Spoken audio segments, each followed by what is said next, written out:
Muy buenas compañeras y compañeros, en el vídeo de esta semana vamos a hablar de flexibilidad.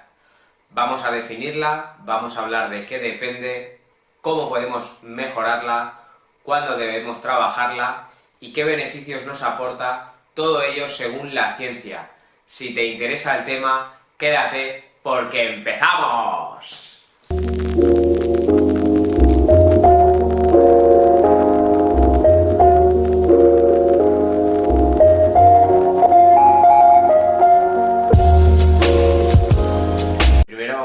Con la definición. Yo os voy a dar dos definiciones, una que seguramente ya la habréis escuchado y una segunda que no es mía, sino que yo se la escuché por primera vez al profesor y neurofisiólogo Mario Di Santo en un curso que tuve la suerte de asistir en el Instituto ISAP de Valencia, y yo me quedo personalmente con esta segunda definición.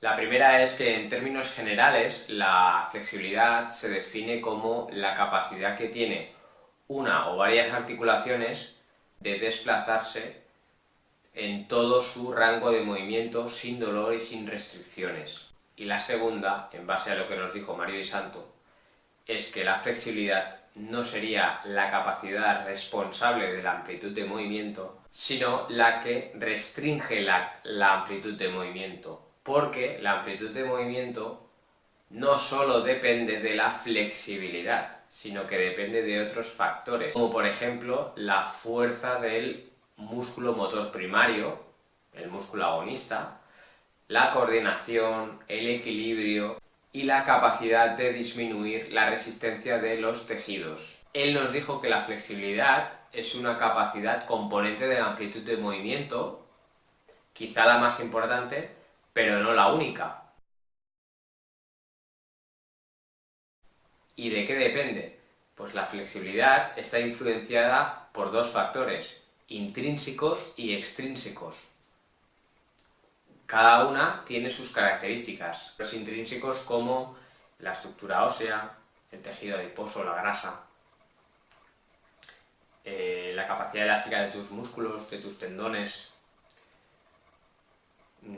tejido conectivo, los ligamentos, las cápsulas, fascias, puedes tener restricciones miofasciales, el sistema nervioso. Y como factores extrínsecos, por ejemplo, el sexo. Las mujeres normalmente son más flexibles que los hombres, y eso es debido a que producen una mayor cantidad de estrógenos, que son hormonas que sabemos que reducen la viscosidad de los tejidos. Esto lo descubrió Ibáñez y colaboradores en 1993. La edad también.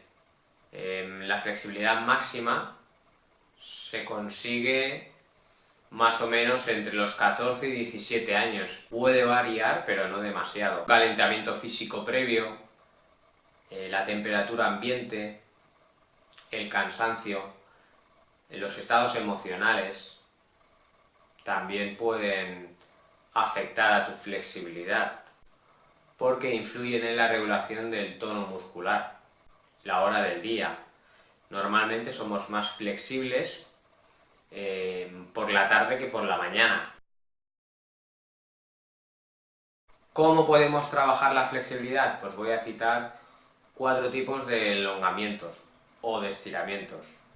Los elongamientos balísticos, los elongamientos estáticos asistidos o pasivos asistidos, los elongamientos activos y los conocidos FNP. Ahora paso a explicar los 4.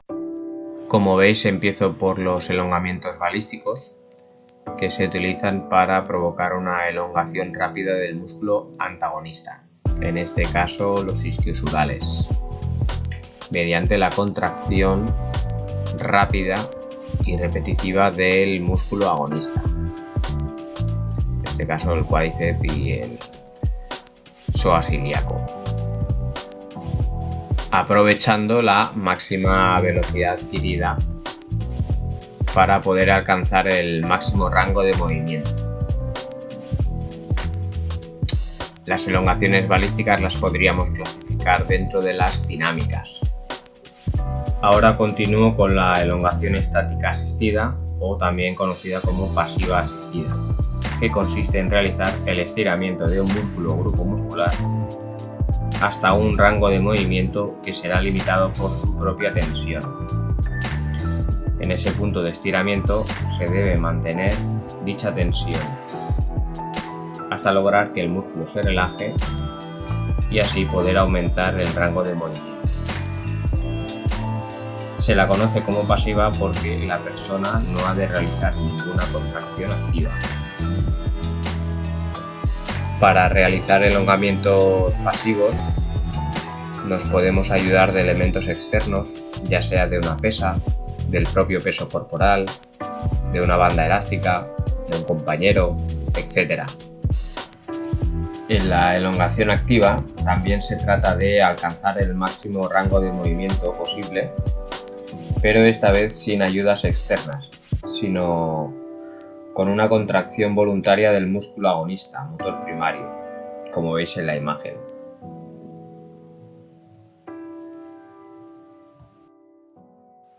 Aquí tenéis otro ejemplo de una elongación activa, tumbado boca arriba.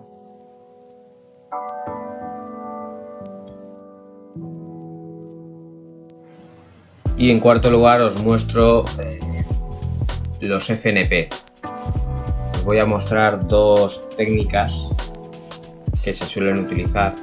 Una es la de mantener relajar, que consiste en llevar una extremidad hasta el punto máximo de rango de movimiento, no doloroso, con la ayuda de un compañero o un elemento como una banda elástica, como veis en la imagen.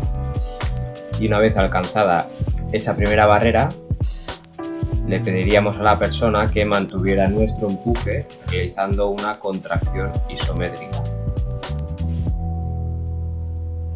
Yo, como lo hago con una banda, pues realizo la fuerza en sentido contrario a la fuerza que me ejerce la banda elástica. Realizaría la contracción durante unos 6-8 segundos y luego intentaría relajarme y con la ayuda de la banda intentaría ganar más grados en la flexión. Esto se puede hacer unas 3 o 4 veces. Y la otra técnica de FNP sería la de contraer y relajar. Como en el caso anterior, nos ayudaríamos de un compañero o una banda elástica, como aquí veis, y la contracción que realizaríamos sería isotónica, o sea que permitiríamos el movimiento. Realizaríamos la contracción durante 6-8 segundos y una vez terminados volveríamos a intentar relajar la musculatura isquiosural para ganar ciertos grados de flexión de cadera.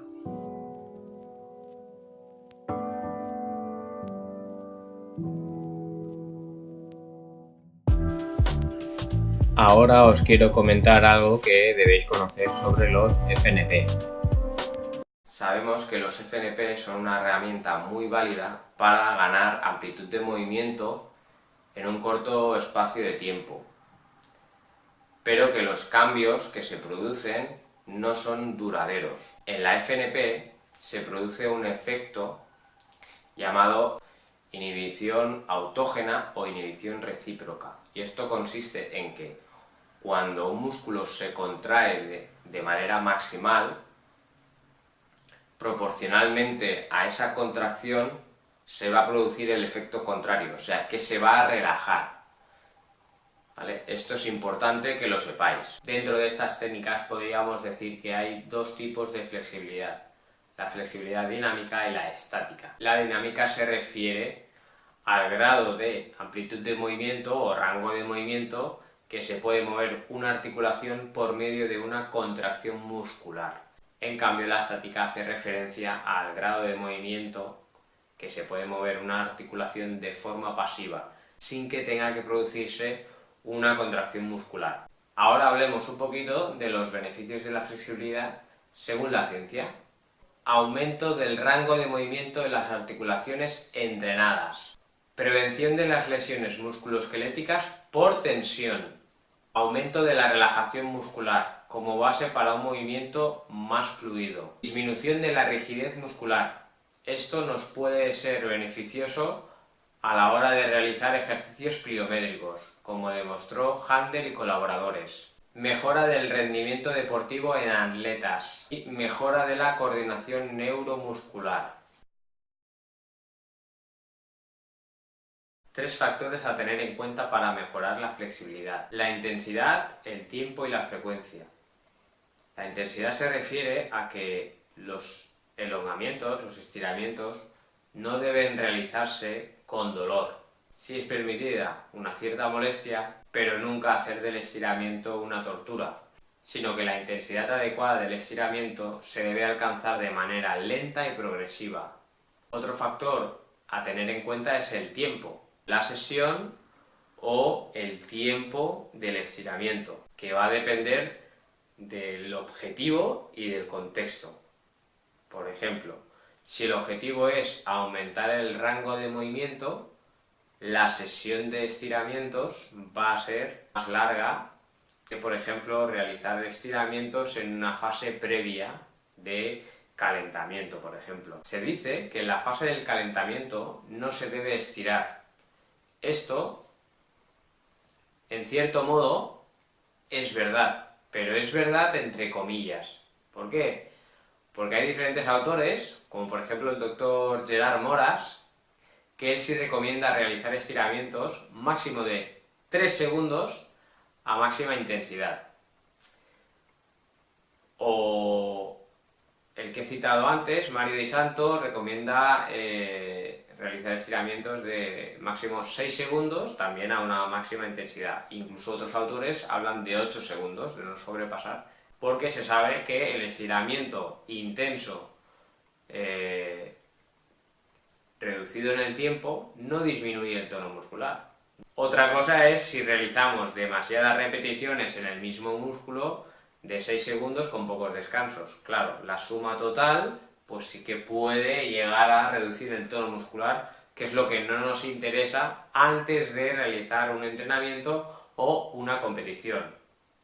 Diferente sería el caso de un post-entrenamiento o post-competición. Ahí sí que podemos elongar de manera muy suave y muy prolongada y podemos aumentar el tiempo de tensión entre 15 y 30 segundos para devolver a la calma todo ese sistema muscular, sistema nervioso, y que el deportista pues se vaya a la ducha con menos rigidez muscular.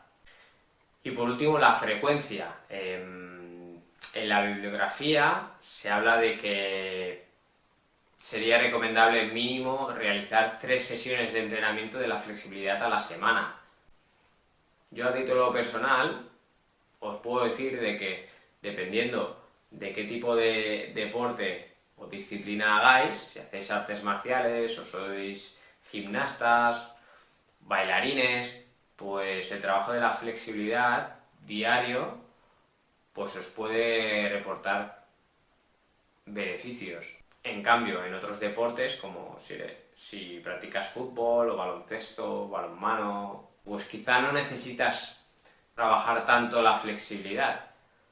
Quizá con 2-3 días puede estar bien para mantener esos rangos de movilidad, rangos de movimiento mínimos que se requieren para cualquier persona que luego no tenga problemas físicos o lesiones y demás. El trabajo de la flexibilidad para conseguir rangos de movimiento superiores a la media sí que los planificaría en sesiones de entrenamiento en tu día libre o muy separado de la sesión de entrenamiento. Muy separado quiero decir en la franja horaria. Los estiramientos los realizaría de incluso de 1 minuto, 1 minuto y medio, 2 minutos, ¿por qué no? Y la sesión duraría pues entre 45 minutos, 1 hora, tranquilamente. Y nada chicos, hasta aquí el vídeo de hoy. Espero os haya gustado. Agradezco vuestra manita arriba. Y si creéis que a alguien le puede servir, le puede ser útil, compartidlo. Y nada, nos vemos en los próximos vídeos.